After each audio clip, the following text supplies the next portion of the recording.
Drop it.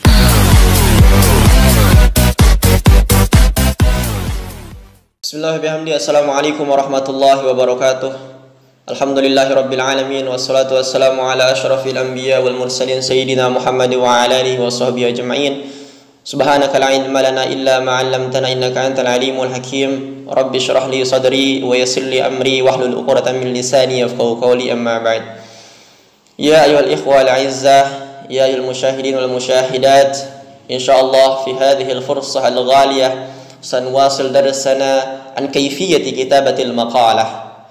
Baik teman-teman, pada kesempatan ini kami akan menjelaskan bagaimana cara kita untuk membuat sebuah karya ilmiah ataupun sebuah karangan. Pada pembahasan sebelumnya kita sudah membahas tentang bagaimana cara kita untuk membuat sebuah paragraf. Disebut di sana syarat-syaratnya dan juga bagaimana cara kita menghadirkan sebuah ide pokok dengan cara mudah. Nah, sekarang ini adalah bagaimana cara kita untuk membuat sebuah kitabatul maqalah ataupun sebuah karangan, karya ilmiah ataupun bisa berbentuk makalah dan sebagainya. Baik, pengertian dari kitabatul maqalah adalah hiya majmu'atun min faqaratin adidah, yaitu kumpulan dari paragraf-paragraf yang banyak. Itu adalah makna daripada kitabatul maqalah. Jadi kitabatul maqalah ini adalah kumpulan dari beberapa paragraf yang terkumpul menjadi satu. Jadi teman-teman, ada beberapa yang harus kita lalui ketika kita ingin membuat sebuah kitabatul maqalah ataupun langkah-langkahnya. Langkah pertama adalah ikhtiyarul mawdu'il munasib, yaitu memilih judul atau tema yang sesuai. Nah, ini adalah langkah pertama ketika kita ingin membuat sebuah kitabatul maqalah ataupun karya ilmiah. Maka kita harus memilih sebuah judul ataupun tema yang sesuai atau yang pas, yang cocok begitu. Lalu langkah yang kedua adalah ikhtiyarul anasir. Apa sih anasir itu?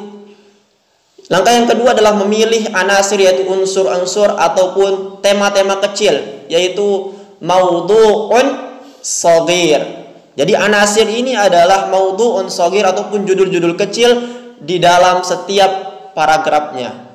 Paragraf pertama mempunyai judul kecil, paragraf kedua mempunyai judul kecil, yang dimana nanti setiap paragraf itu membentuk daripada kitabatul maqalah tersebut.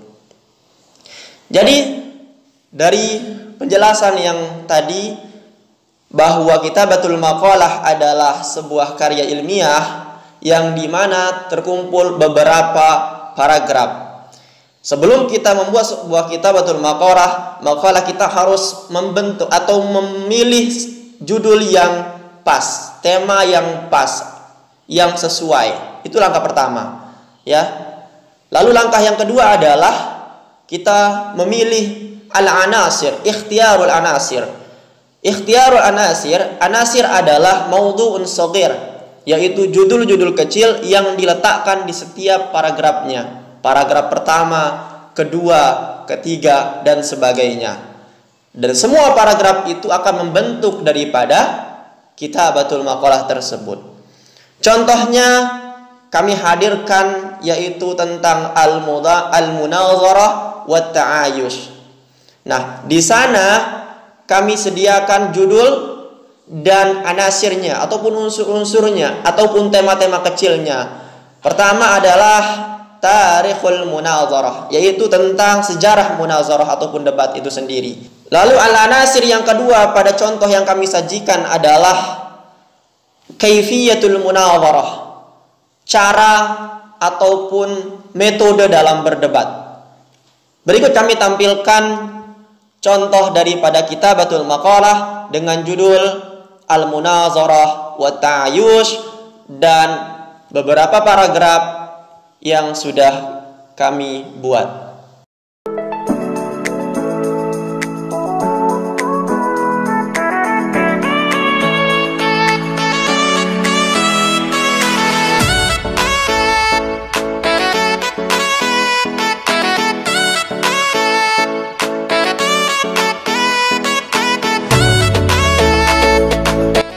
Baik teman-teman, jadi yang demikian itu adalah contoh daripada Kitabatul Maqalah, sebuah karangan ataupun karya ilmiah yang semoga dari pengertian dan langkah-langkah kita membuat Kitabatul Maqalah kita bisa cerna dan kita bisa praktikkan dalam kehidupan kita sehari-hari, terutama kita sebagai penuntut ilmu bahasa Arab dan sebagainya.